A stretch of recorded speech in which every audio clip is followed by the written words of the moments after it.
Hey everybody, welcome to Japanese History for Everyone. My name is Lucidity, and today we are going to be answering the question, was there female samurai in medieval Japan? The short answer to this question is yes, but in order to answer this question in more detail, we are going to discuss the life of a very famous female samurai by the name of Tomoe Gozen.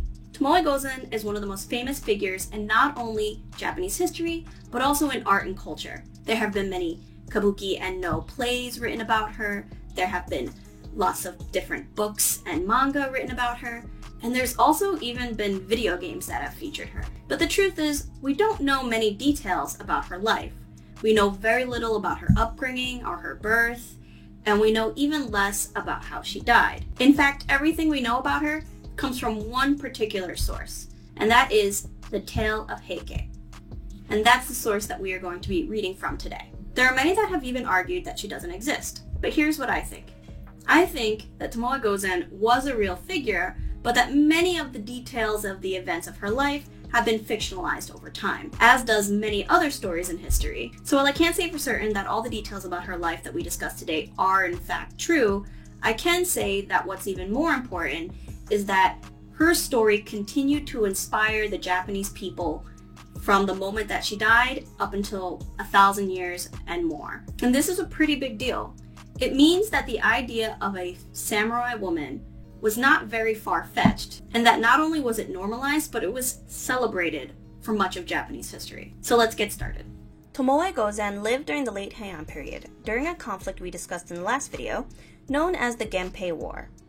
The Genpei War concluded with the end of the Heian period and the establishment of the Kamakura Bakufu, the first major samurai government, where power was consolidated under the shogun and the emperor acted mainly as a figurehead.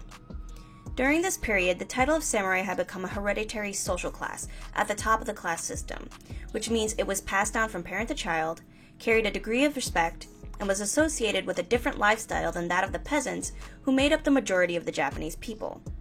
Those born as samurai faced a life of dedication for both men and women. Samurai wives were trained from childhood to become the perfect housewives and mothers, but were also highly educated and literate, expected to be strong counterparts to their husbands, who were often entangled in political pursuits or fighting in military campaigns. Thus, it was not uncommon for samurai women to receive martial training. They were trained to use the sword and the bow and arrow, but were primarily associated with the naginata, a polearm with a curved blade on one end. Additionally, they carried a dagger up their sleeve so they can throw them at an enemy if need be. We call these samurai women Onna Bugeisha.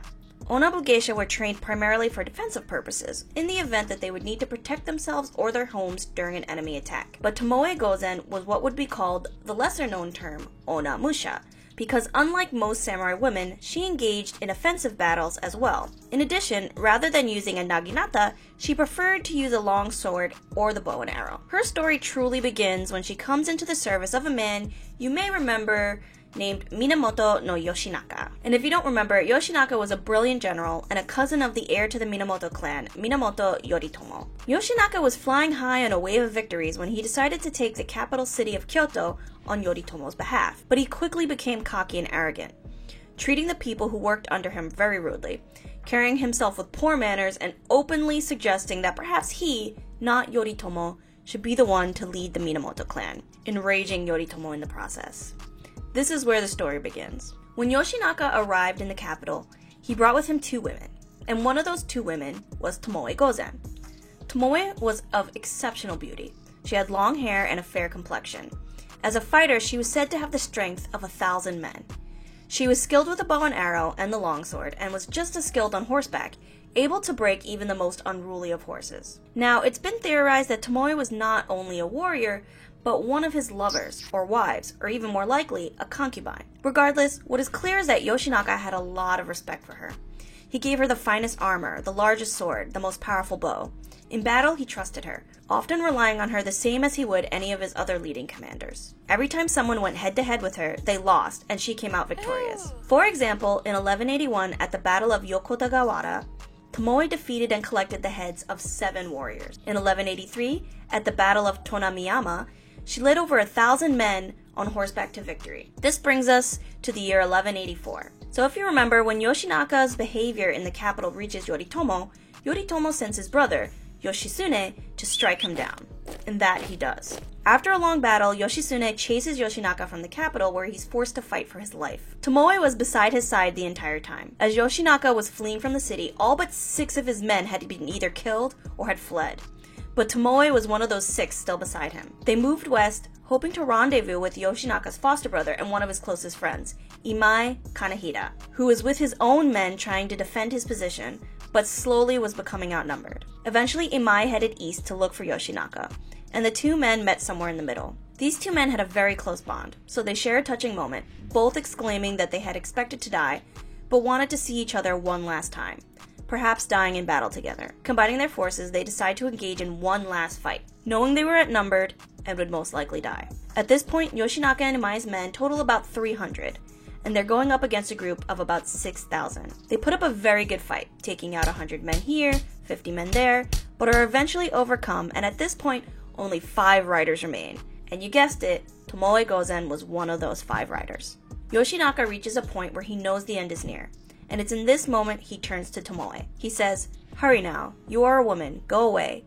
Go anywhere you like. I intend to die in the fighting, and if it looks as though I'm about to be captured, I will take my own life. But I would not want it to be said that I fought my last battle in the company of a woman." Tomoe refuses to move. Yoshinaka presses her further, but she doesn't budge. She wants one last opponent to fight against, to show her true strength, to show her loyalty to Yoshinaka, and to prove her honor. As they argue, they suddenly become surrounded by a group of 30 men, led by a very powerful commander named Onda Moroshige. Tomoe charges directly into this group of men and approaches Onda, grabbing his head and taking it clean off his body. She then takes off her helmet and her armor and flees east. In the tale of Heike, the rest of the story is how Yoshinaka and Imai run off to battle in Owazu, choosing to die together, their bond being what gave them the strength to get as far as they did. But for Tomoe, this is where her tale ends. So what happened after she left Yoshinaka and fled east?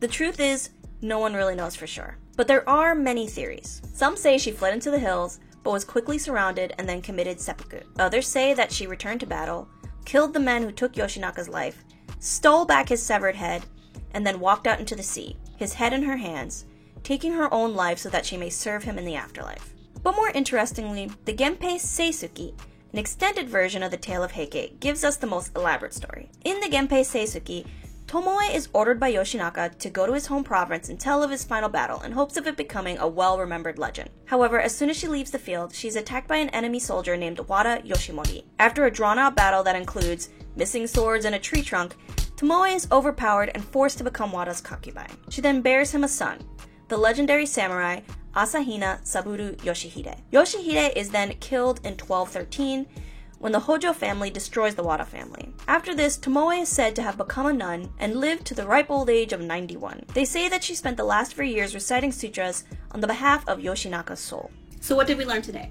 First, I can 100% say that there were female samurai throughout Japanese history, both existing to defend the home and also in battle alongside their male counterparts. So while Tomoe Gozen may have been one of the first female samurai, she most certainly wasn't the last. And for nearly 1,000 years, it wasn't beyond the imagination of the Japanese people to think that a woman could be just as skilled as a man on the battlefield. So that's it for today. If you like this content, please like and subscribe. And if you have any questions, please let me know. If they're simple, I will answer them in the comments section below. And if they're a bit bigger, I will consider making a video about them.